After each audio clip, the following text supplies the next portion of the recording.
Welcome to Tap In, everyone. Today, right now, as I'm speaking, the moon and Mars are in the sign of Scorpio. And we are going to speak about some secrets and some occultism. So, what could be a better energy for that? My guest today is a tarot reader, clairvoyant healer, writer, teacher, and explorer of spiritual consciousness. And he is the author of the book that we will be speaking about today. That's called The Secret of the Thoth Tarot, the origins of Aleister Crowley's book of Thoth. Paul Hughes-Barlow, welcome. Thank you. Great to speak to you. So happy you're here. What an honor. You are in the The beginning of the honor book. is all mine, I think. It's Thank you. it's very interesting what you said right at the start about the Mars is in Scorpio.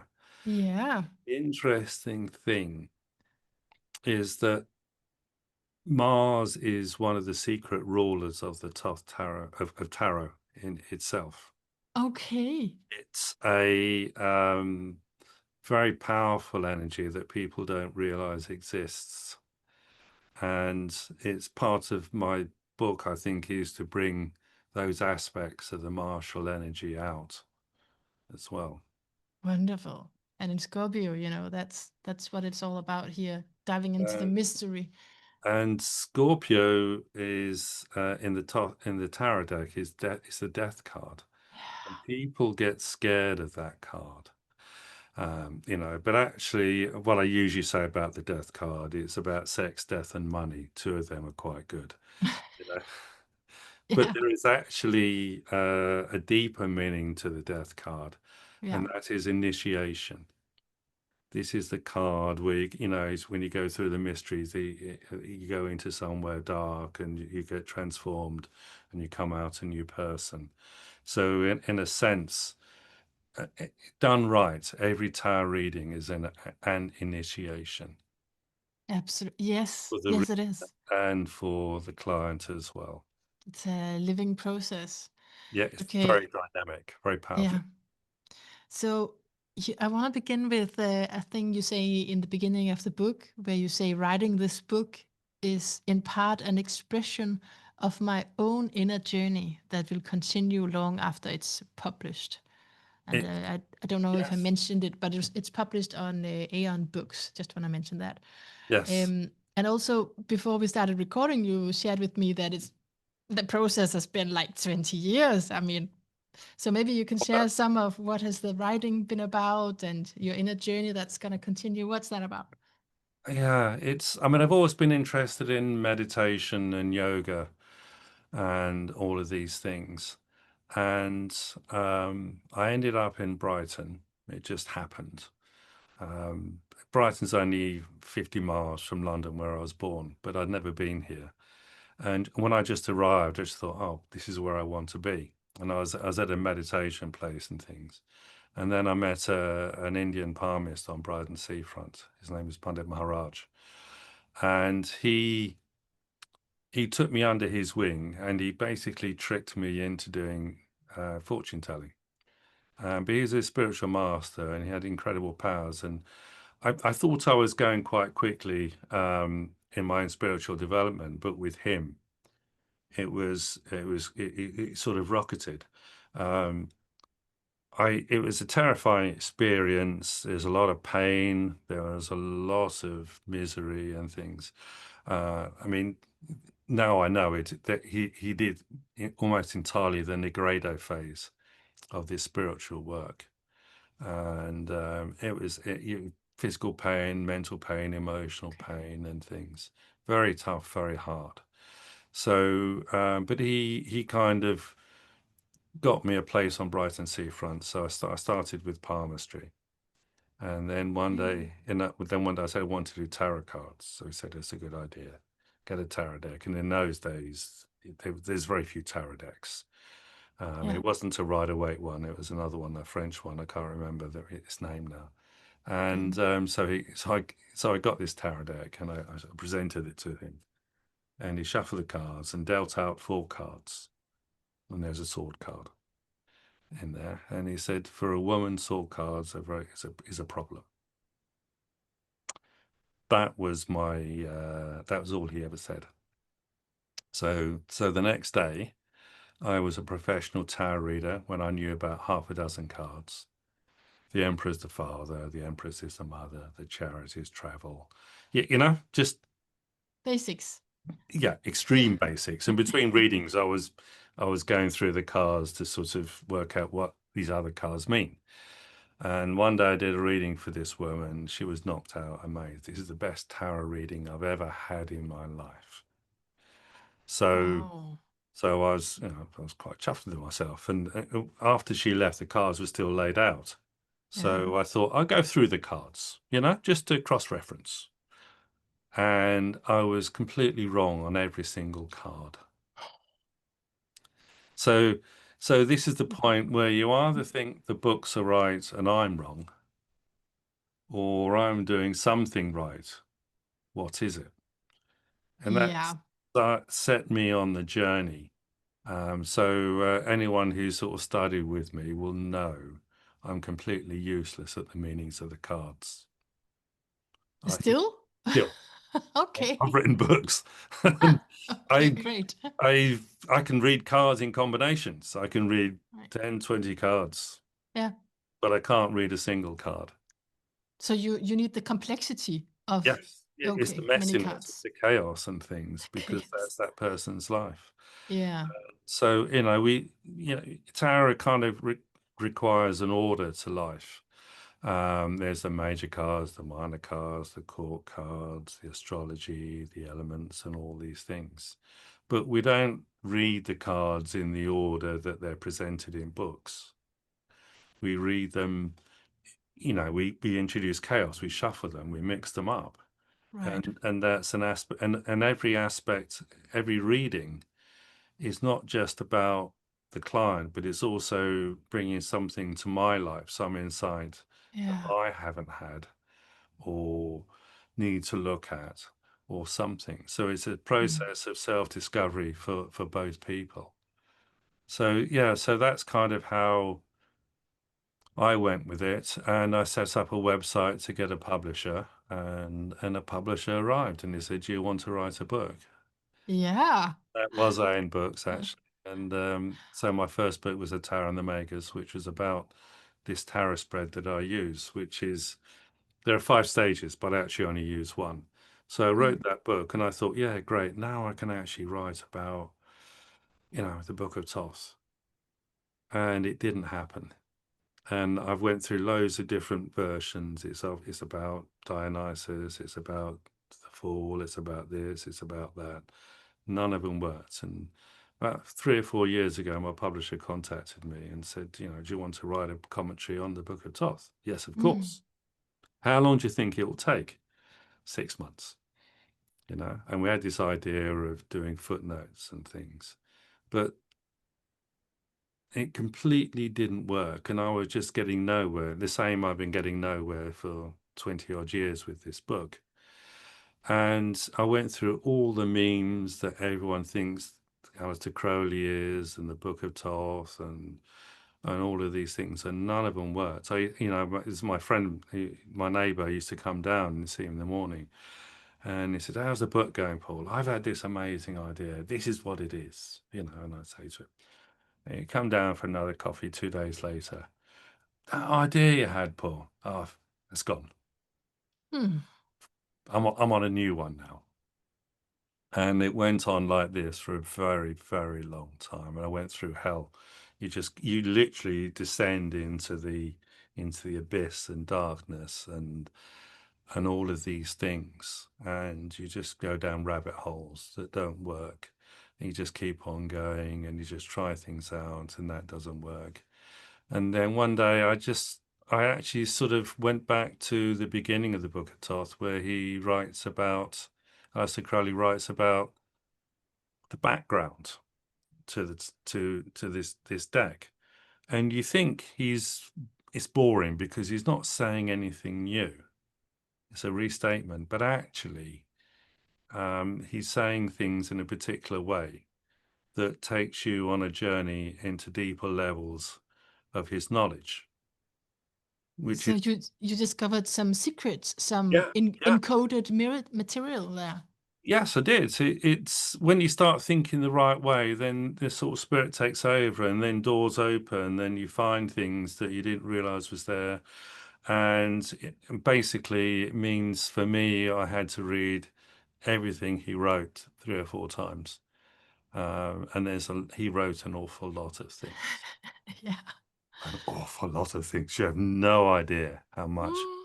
he wrote. And in his writings, there are the clues that tell you what he really thought about the tarot.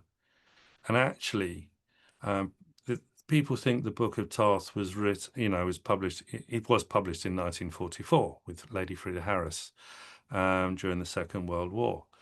And the problem is that this book is floating in the air.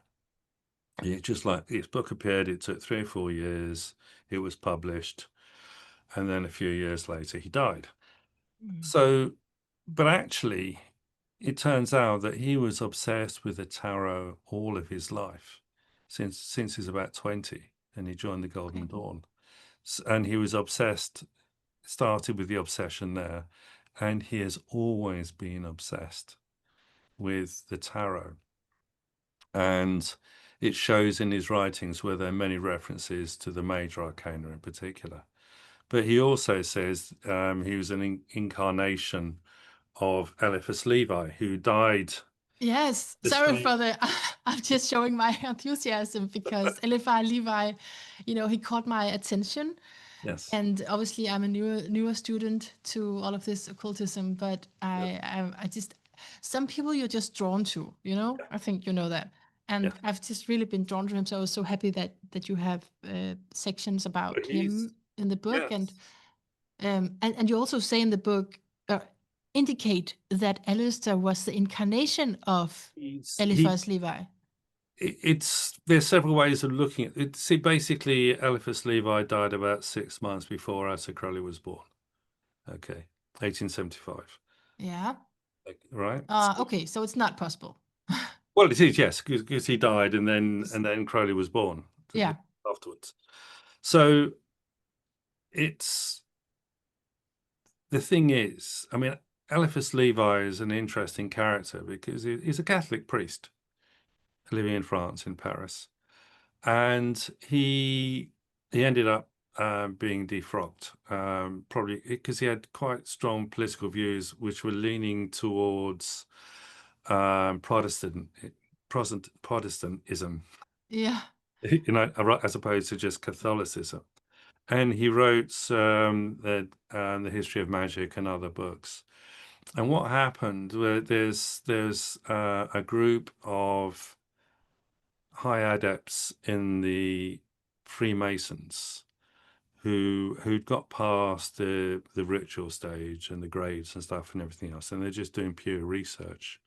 Mhm. And one of them was Kenneth Mackenzie, and he actually went to visit um, Eliphas Levi in about 1860, I think, or something like that. And out of that, I mean, Kenneth Mackenzie is an interesting character in himself. Basically, he was always drunk and outrageous, and things. But Okay. with another guy called Fred Holland, they set up this group, the Society of Eight, who there were probably 8 members, and it's an interesting thing because 8 is the actual number of Christ, and they, I think the Society of Eight was formed to study Eliphas Levi's ideas, Okay. and in particular the tarot. And there's a group of this is the Society 8 is a kind of a pastiche on the Catholic Church, where there's the military side of the Vatican, quite militant, and they're also called the Society of Eight as well. So, but Okay. 8 is the number. One thing I realized in the book that there's an obsession with 8 in the Book of Thoth, Okay. which is it manifests itself. You realize there is an obsession with this number. and Mm-hmm. this number is eight is the number of Mercury, and it's the number of Christ as well. So Mm-hmm. the Society of Eight probably wrote the two seminal books on the tarot, which were the basis for the Hermetic Order of the Golden Dawn, set up by MacGregor Mathers and Wynne Westcott and a few other people. So, and these two books are Book T and the Cipher manuscript, Mm. and they have rituals in there, but it's also infused with the tarot as well. So it's a magical system based upon the tarot and the greats. So Mathers took it in a certain direction, um, which was, I mean, basically he was there to make money from the Hermetic Order of the Golden Dawn. That was his business model. So in a sense, it wasn't a secret society, because if it's secret, you don't get members. And he was making Right. money out of the people as well. So and eventually it imploded Mm. with some scandals and things like this. But Crowley was only there in the last year or two. But the thing is, Crowley had real talent. But he actually found Alan Bennett and George Cecil Jones, who were the best magicians in the Golden Dawn, and they went off to Holborn in London, and they got a flat and they started invoking the Goetia, and also Crowley bought. I say Boleskine, but apparently it's not pronounced that way at all, and Okay. that was all to do with his Abramelin um, journey. So he was so and the thing is that he was studying Abramelin, he was invoking the Goetia, he was in the Golden Dawn, he was also nipping over to France to be initiated into Freemasonry as well. Yeah. So four major things going on all at once. You know, Right. one of them is a big thing, but he was doing all Each of one. this. So Mm. he was on this incredible sort of journey of he was just driven, and he wanted to see the hidden masters, and this is the promise of the Golden Dawn that MacGregor Mathers was able to had contact with the hidden masters, which you now Mm-hmm. know to be a pack of lies. Oh, okay. But that Too bad. didn't stop Crowley from continuing his journey Right. through And this. so did Aleister Crowley think that he was the incarnation of Levi? Yeah, but the interesting thing is that it's also a political statement as well. But I mean, part Okay. of it, he did this thing of going through his past lives and things, and there's a kind of technique of thinking backwards, Mm-hmm. take you through to your birth and then beyond there and see where you end up. Yeah. And so Eliphas Levi was part of that. But there's also this Freemasonry is driven by the English Freemasonry is defined by Protestantism and not being a Catholic. Okay. Okay. Yeah. So and this spills over into the Irish question and all sorts of things like this as well. Right. Okay. Okay. But also his Freemasonry was Catholic because it's French. Uh-huh. So he ended when everything went wrong, when the whole Golden Dawn thing blew up. He was still loyal to Mathers because he didn't know the whole backstory. But Mathers packed him off to Mexico in 1900, basically Okay. to get him out of the way, so he wouldn't find out what's really going on. And he met this guy, Don Jesus Medina, who was a 33-degree Freemason. Okay. Yeah. And basically Crowley's knowledge in such a short time was so deep on the Kabbalah that he actually made Crowley a 33-degree Mason. You see, Wow. Yeah. So so he was quick to grow. it's quick to grow. Yeah. So when he eventually came back to England You know, the first thing he did was went to the United Grad Lodge of England, UGLE, and said, I'm a 33-degree Mason. And they said, no, you're not. Yes, I am. Oh, No, you're not. They won't recognize it because it's Catholic. It's French. oh, okay. See, it's Spanish as well, from Mexico. Turns out there's 3 different Freemason groups in Mexico as well, which you wouldn't know about. Okay. He even went back to France, to Paris, to a lodge that said that their grades are recognized in England, and they're not. Mm. So he has this very deep Masonic background to his life as well. Yeah. Yeah, So, this must have been his whole life. yeah, and Um, it's in the Book of Thoth, but it's not obvious. that's part of the hidden. It's part of these hidden things. Okay. And so can you, because a lot of people is immediately gonna think of Crowley as synonymous with black magic, as you also write in your Yeah, book.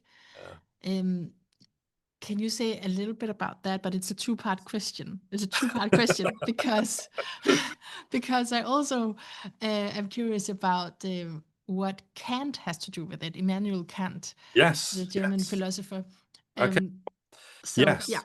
go ahead. Well, Immanuel Kant, Ding an sich is is his most famous kind of sort of thing in itself, and Crowley mentions this 3 times in the Book of Thoth. When Crowley, one of the keys to understanding Crowley is when he repeats the same phrase or something, then you know there's something important. And I didn't know anything about Immanuel Kant, but the interesting thing is that he is the most ethical of philosophers. There is no one more ethical, and if you have a ethical conundrum, you have to apply it to everyone. You see, Exactly. Yeah. so you can see Kant's influence in Aleister Crowley when he talks about the law is for all, and all of these things, because it's things for everyone. Now, the thing about Aleister Crowley is that he couldn't. To be a Freemason, you had to be Christian. Okay. So he always remained a Christian throughout his life. And he wrote Liber 888 and other texts as well about Christianity. And he also talks about the dangers of converting from one religion to another. So he always stayed a Christian, you see. Yeah. Yeah, that's Uh, interesting. I mean, yeah, it's, i- and in the, some version of Christianity, right? Some version. yes. I mean, the funny thing is that A.E. Waite, which everyone thinks is wonderful, he wrote books and translated books on black magic. Crowley never did that, Okay. you see. And there is this, there is a particular kind of system where you hide your light under a bushel, you see. So it's better for people to think you're whatever Yeah. than the truth. This is really important. Like, why is it important, the secrecy of it? It's because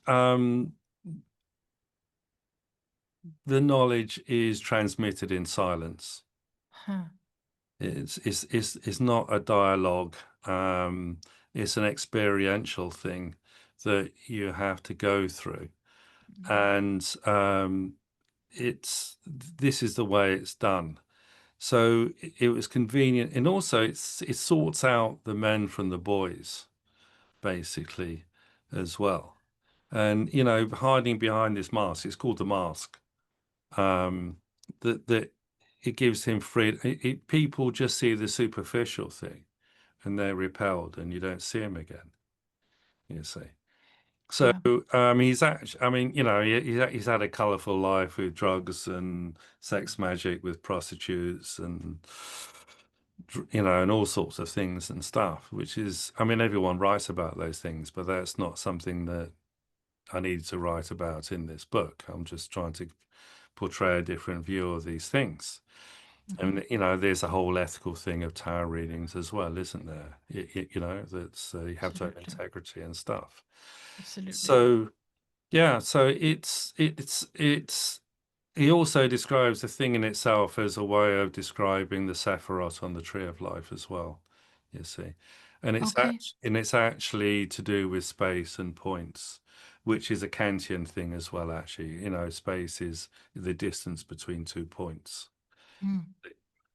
So there's a lot more to Kant than I actually went into, uh, principally because I don't know much about Kant. And if I start saying things, I'm going to get into real trouble by people That who know about is Kant. that is a huge study in and of Massive. itself. But So did you know? Did you know that Kant actually wrote a book on spirits?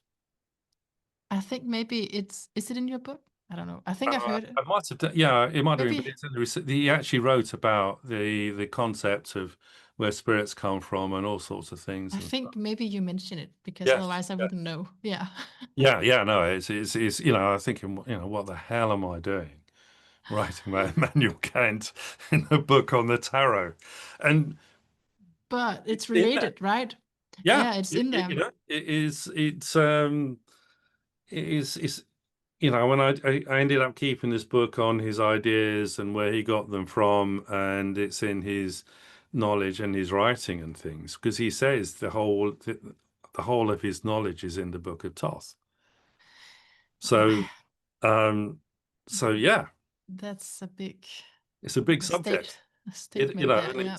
it is kind of very, you know, and I didn't have the time really because you know, it's taken 3.5 years to write this thing. The book would never get finished. You know, I had to do a cut off and say, well, that's, you know, as much as I can do. And the It's book is full on, isn't it? You know, it is. it's There's not advanced stuff. there's not much padding in there, is there? It's just And I have some more questions for you yes, yes, because yes, and it's yeah. So let's see how much we have time for. But just because you just mentioned the Tree of Life there, the yeah, Kabbalah. yes, So you mentioned that there are 4 levels on the Kabbalistic Tree of Life yes. when and you see it as part of the soul. Uh, Aleister Crowley did. Can He kind of there's in many ways Aleister Crowley was traditional in these Kabbalistic kind of ideas and stuff. But he also did an experiential thing with Kabbalah as well. So, you know, there's particularly in the Golden Dawn, there is this idea of the abyss, which is between um, Tiphereth and Keter. Okay, Tiphereth and Keter is a vertical path, and then there's this line across, which is the abyss. Um, but also Crowley made a fundamental discovery, which kind of shocked him, was that the second Sephira, Hukmah, is also Mercury, you see. So Mercury is above and below the abyss, you see. right? So it's a fundamental kind of idea. So it's easy to cross the abyss. It's supposed to be a big thing, but actually, because it's in Hukmah, and also there's this duality thing going on with the fall and the magus. They're aspects of each other. And there's this idea that the student, where the teacher is, the student, whatever the teacher says, the student can only understand it on the student's terms. He can't get the real knowledge. So above the abyss, everything is a lie, you see, because that's not the student's experience. And so running in parallel with this is the Book of Lies, which is truth above the abyss and a lie below, you see. Okay, yeah, because he mentions the Book of Lies many times, and I'm not Yes. actually sure what it is, but you're saying it's everything that's when you have not experienced it yourself as a student. Yeah. It's a bit like two virgins talking about sex. Yeah, you know, Yeah, you have not the direct experience of it. you just have what you think it is or not, and you don't know. Hmm. So he was going primarily from his own experiences. Mm. And he is actually extremely good at articulating those experiences. He also was very good at hiding those experiences too. So he's able to clothe it in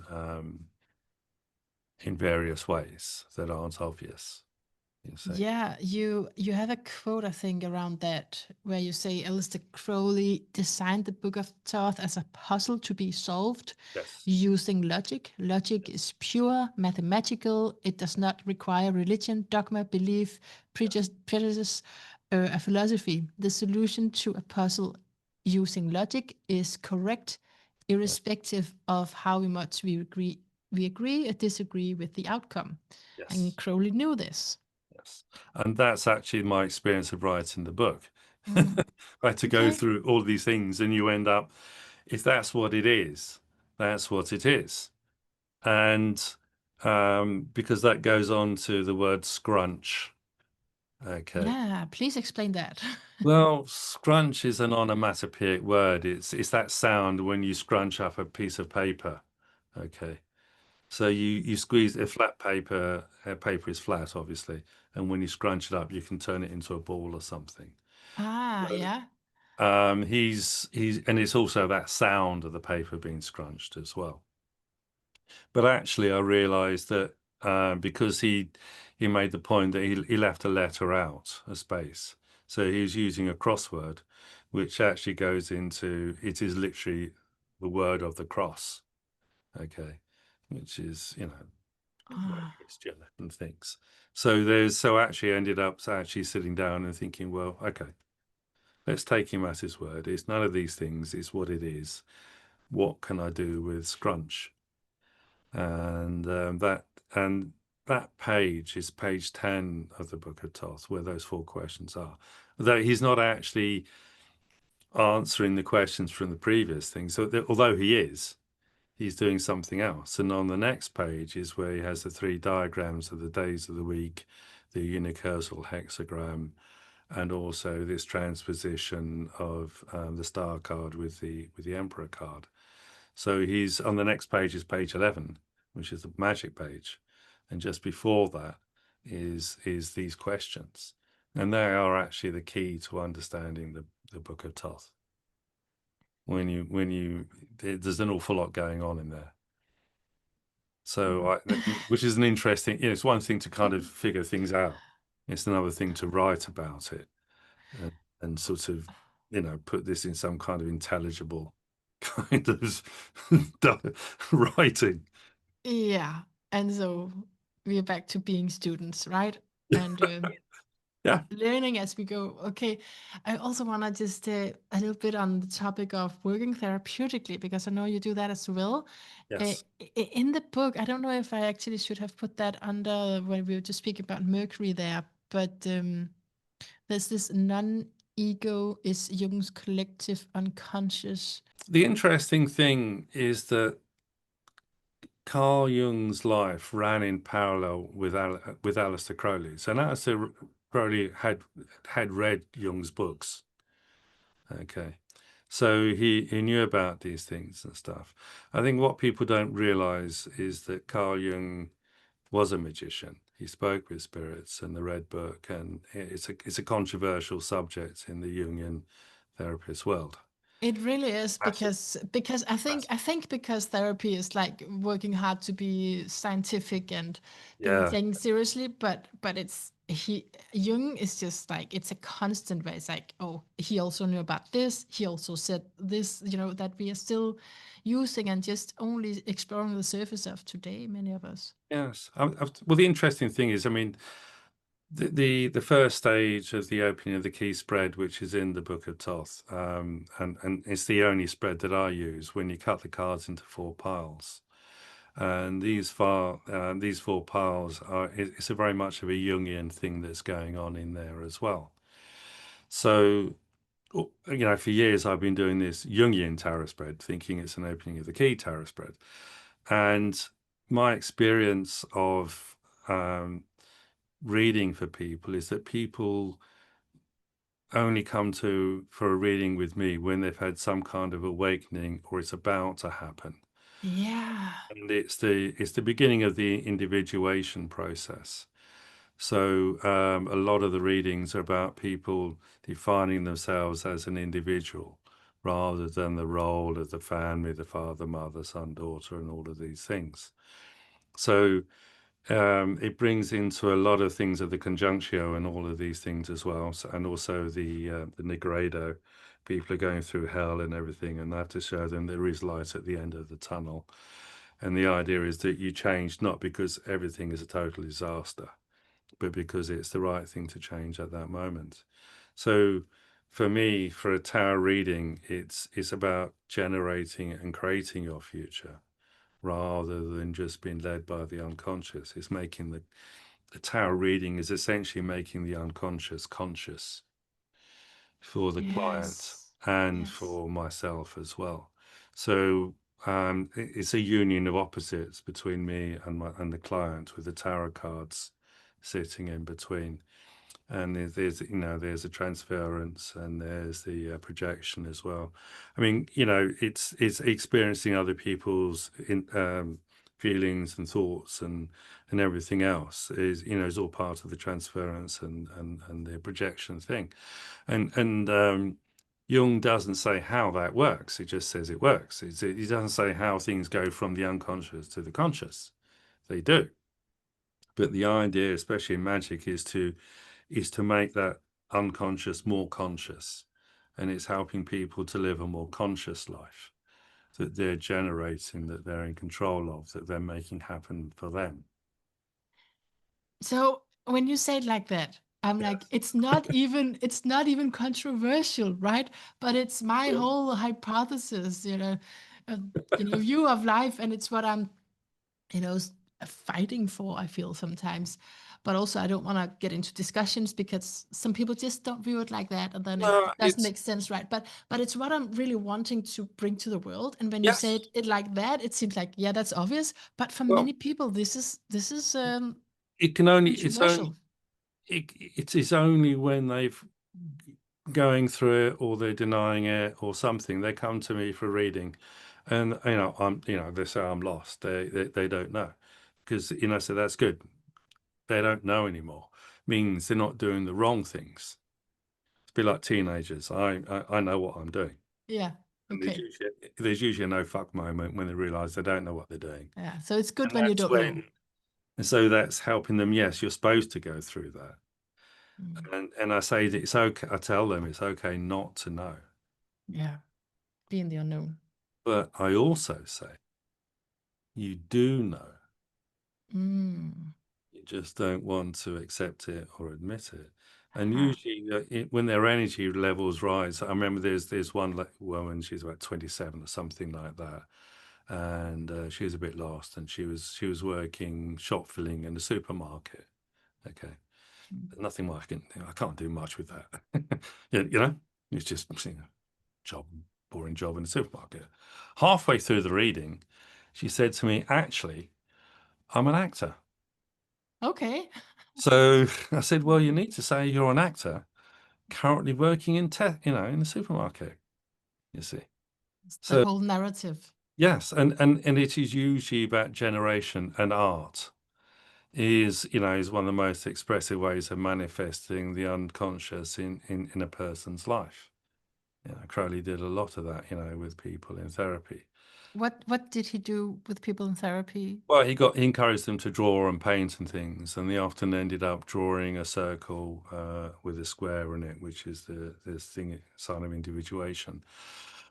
So, but it's helping people to express themselves, and artists and musicians, they might have a messy personal life and everything else, but they are expressing themselves as Hmm. opposed to just doing a job or Right. just. And so, yeah. And so the quote that I was referring to is something. I hope this is something that I took from your book. It's just, maybe I took it, placed it together, but you let me know. The self, the ego is alchemical mercury. Yeah. Will of the self is alchemical Yes. sulfur. Yes. So mercury is the ego part. Well, this is there are a couple of tables at the back of the Book of Thoth where he talks That's about it. the tripartite kind of thing, and it is Okay, that's it. sulfur, mercury, and salt, which can also be Sat, Chit, Ananda, the three gunas, and things like this. It's the Trinity, basically. So what happens is if you have the pair of opposites generate a third position, okay, this is the known. Mhm. But there's also another position, which is the unknown. So when the set of three cards, they all generate a fourth position, which is the unknown, which is Malkuth or the princesses in the tarot. And this is the basis of the tarot reading that I use, these four Mm. stages, which is alchemical. Mhm. And it's because my publisher wanted me to explain the tables at the back of the book, which is is not Right. an easy thing. And it's something that Right. I found fairly later on. Is actually in his writings that he discusses these things.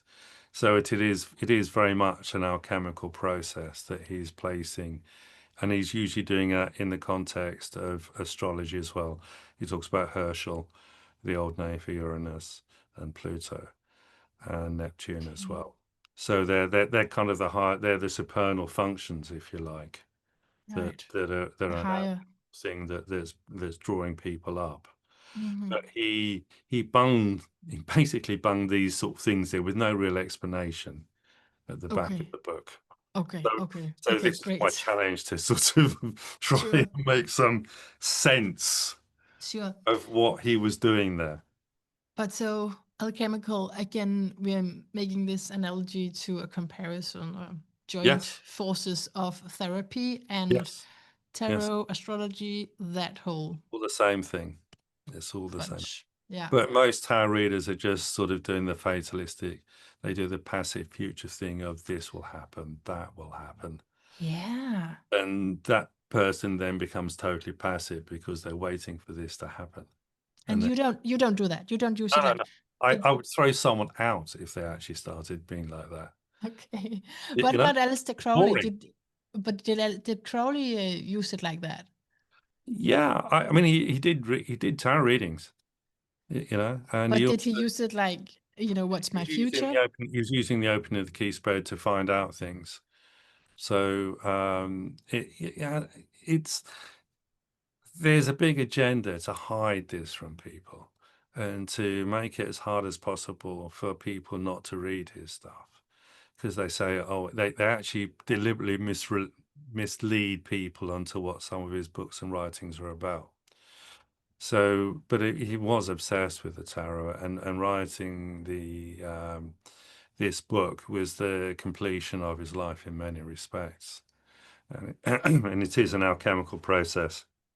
The two primary alchemical cards in the tarot are the Lovers and the Art card, and it's all to do with the great work, and all of these sort of things that are going So as well.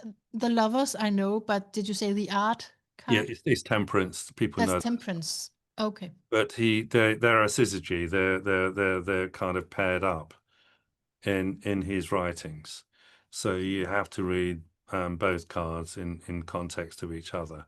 It's not an easy thing to do, but it's there. This is the Yeah, thing. it's It's there. all there. It's up Hidden. to you to find it. Hmm. And all I could do with this, the problem with the tarot is that it's a wheel. People see it in terms of the Kabbalistic tree of life, which is very vertical. It's actually very phallic.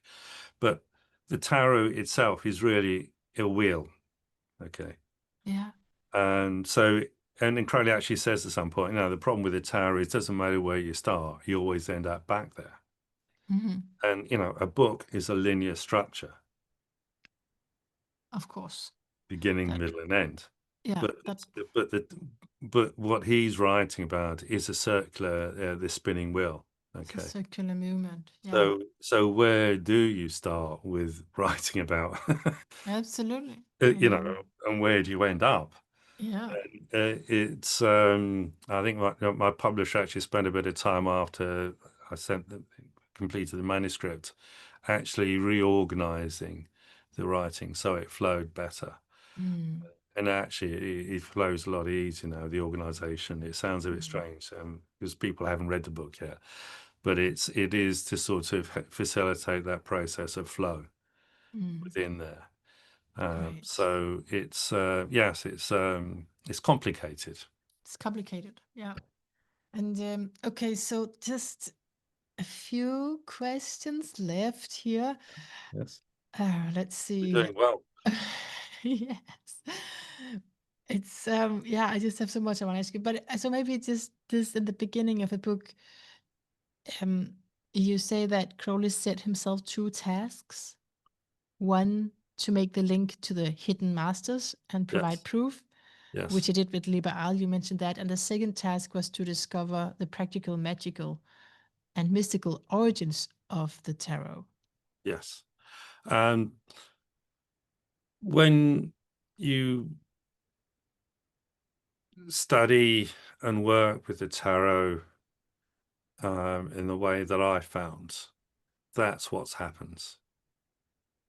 You you have spiritual experiences happen automatically, constantly, Hmm. and you get an insight into who the hidden masters may actually be as well. You see, so it's the book of Thoth, the god Thoth, is the god of magic and invocation. So one of the mysteries of the Book of Thoth with Frida Harris is how she painted the cards. And actually, what Crowley did was to get Frida Harris to invoke Thoth twice a day, Mercury twice a day. Yeah. So she was channeling Thoth, Tahuti, Thoth. Um, So Thoth has many names. This is yes, confusing yes, now. yes. Is it It's Mercury? It's yes, yes. It's Jesus. It's and actually in the back in the appendix, Crowley lists all the characteristics of Mercury. And there's a reason for that. So the second half of the book is really the invocation of Mercury. okay. So yes, Thoth has many names, Thoth has many names. Mm. and it's working within that knowledge, and it's powerful and transformative. But when he starts off, you probably end up going to hell, just as Jesus did. He went into hell for 40 days, and all of these kind of initiatory experiences and things. So they're all part of that journey. You have to descend before you can ascend, basically. So you have to deal with all the shitty stuff. As Jung said, there are no beings of light.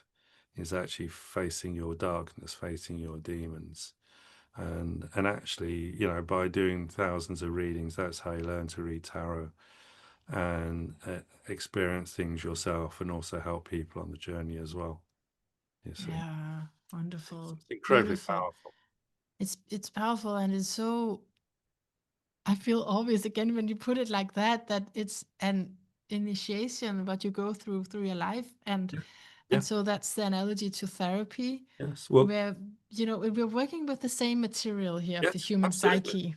Yeah, I mean, Crowley says die daily, and every time I do a tarot reading, there's some new initiation that's going on for myself and that person. We Hmm. don't say that, but that's kind of what's going on. I mean, my little office is a kind of womb-like experience in some respects.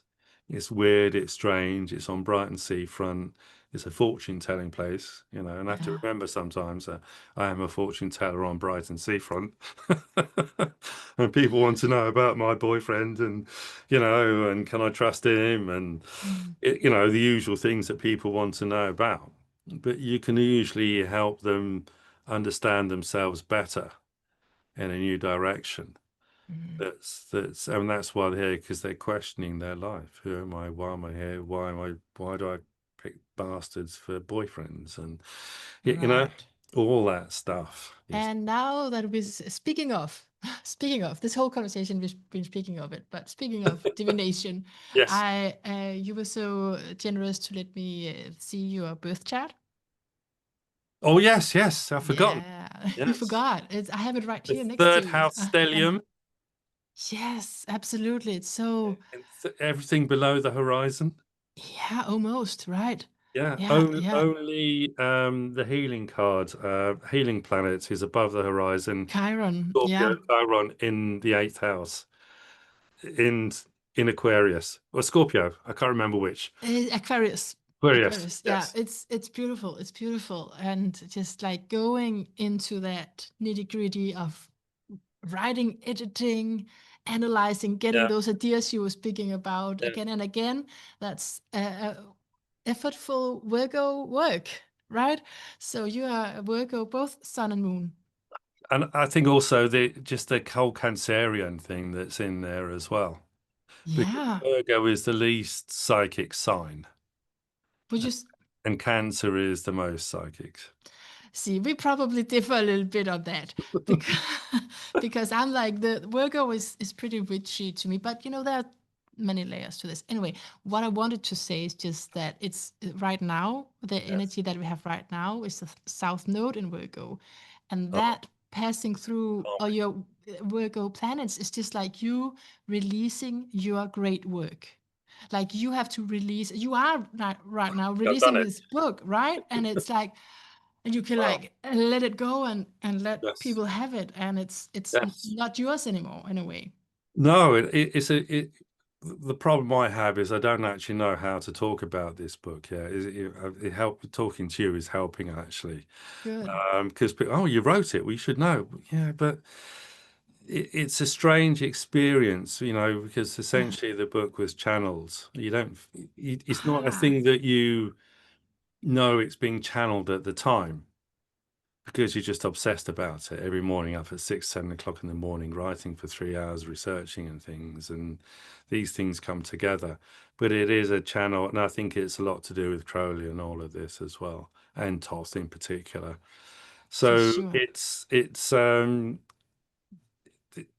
when I was on the right track, everything flowed.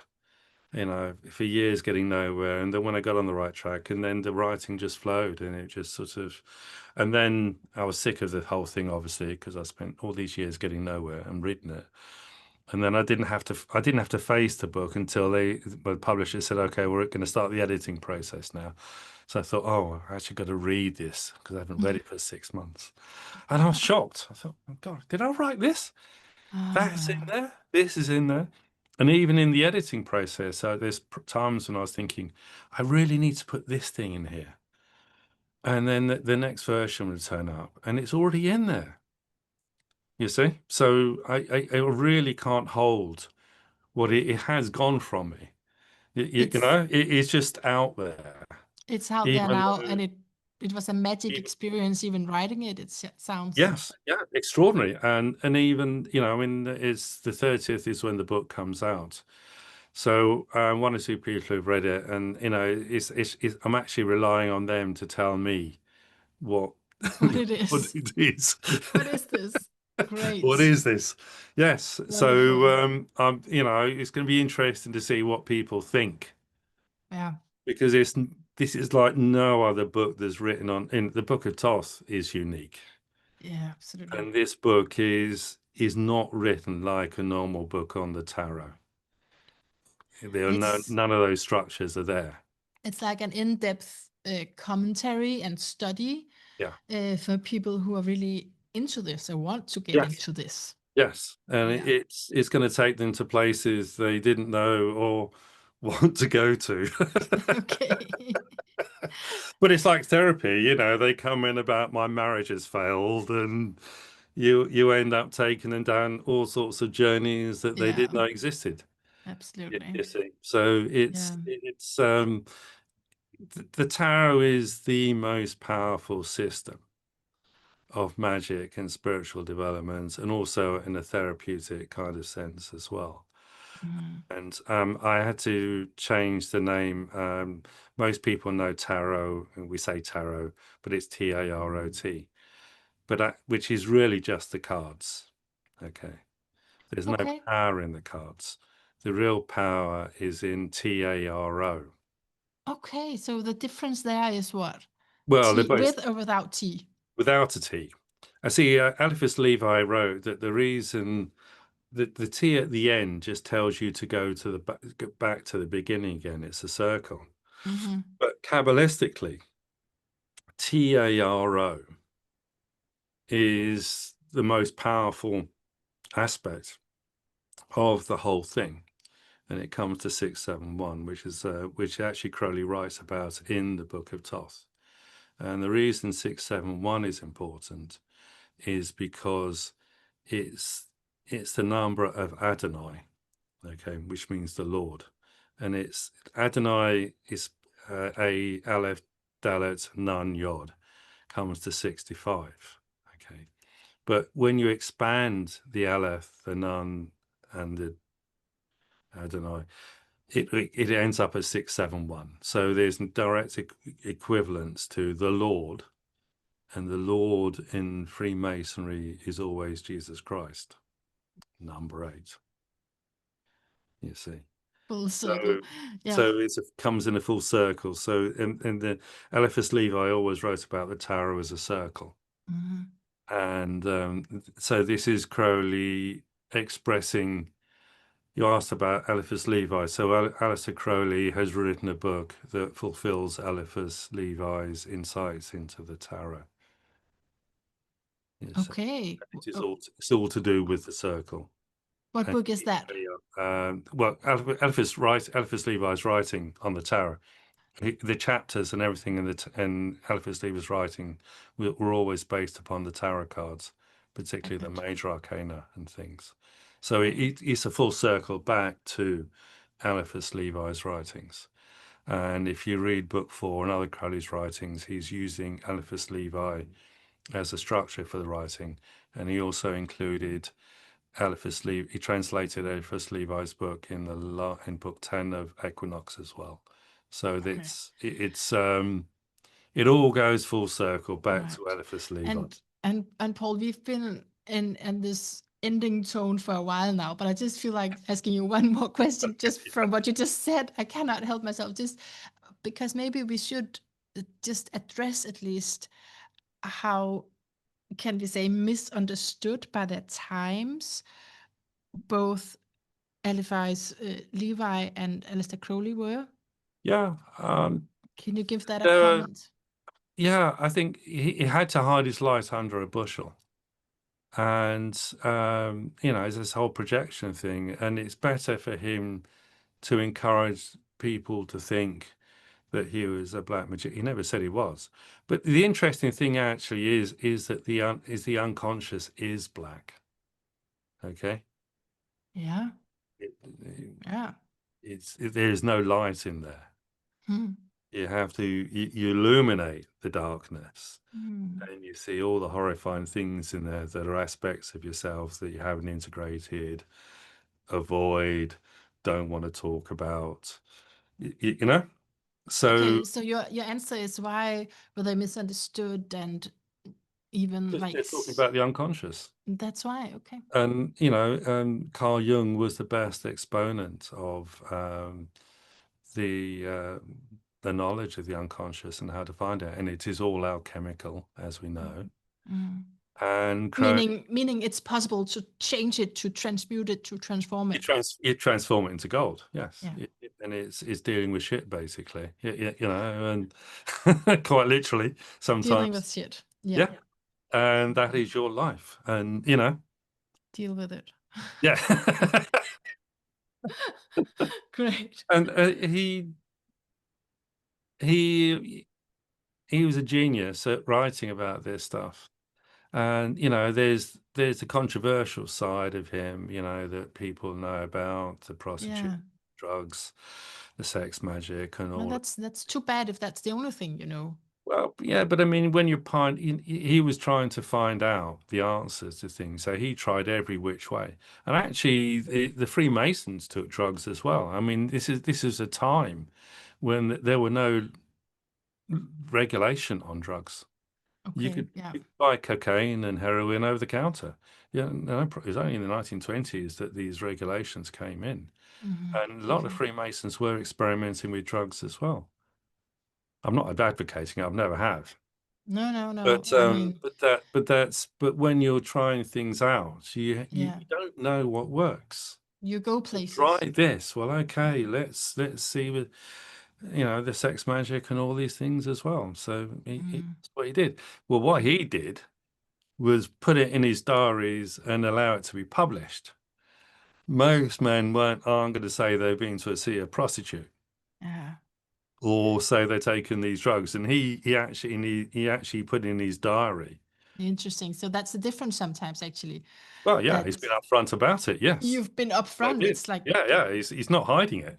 yeah, okay. But Interesting.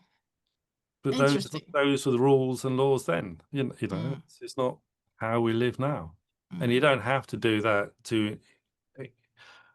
The sex magic is, in a sense, talking to clients in a therapy session and helping them understand themselves. And there's always this interchange of energy backwards and forwards between the therapist and the client anyway, you see. So there's always, Energy flows between yeah, humans, right? yeah. And All there the has to be a time. dialogue. You can't just sit there, do a Yeah. reading, and say blah, blah, blah, blah, blah, because, and the client sits there saying nothing, arms folded. Mm, I'll throw people out for doing that. mm, It's got to be an interchange of energies. yeah. Yes. Okay. Beautiful. Hopefully how this interview was as well, I think. It's very well, and it has to end somewhere. So Yes. thank you so much, Thank Paul you. Hughes-Barlow, for this and for your book. And of course, we'll put a link to your where you can pre-order it, and very Yes. soon just order it. Yes. Yes. Thank you. So thank you so much for being here.